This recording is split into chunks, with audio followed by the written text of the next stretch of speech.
Je to jezdec, který je zařazený do Citroën Racing Trophy a Egona Smekala naviguje Egona Smekal dost výrazně zaspal na startu. Prostě trpastíte, která je teď mezi oběma vozy. A určitě není způsobená méně výkonnou technikou, než je Škoda Fabia S2000. Co se stalo na startu? Jestli jenom zaspal, nebo nějaká technická závada, to je otázka.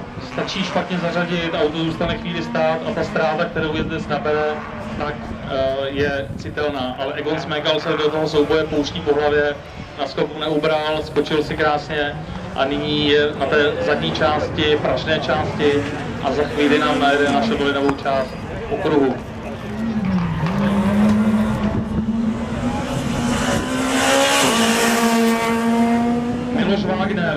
Miloš Wagner byl v první cílové rovince a sluší se tady, že je to jezdec, který není tak častý na tratích rychlostních zkoušek rally v České republice, ale je to špičkový technik, nastavuje průvozky prakticky všem jezdcům v soutěžním poli, dovede nastavit tlumiče jako málo kdo, je i prodejcem tlumičů a nyní si na Rally Bohemia od Antonína Tlustáka půjčil Škodu Fabia S2000, se kterou Tonda Tlusták závodí v mistrovství Evropy. Egon Smekal míří na most a uvidíme, kdo to bude, ale je to zřejmé, bude to Fabia S2000.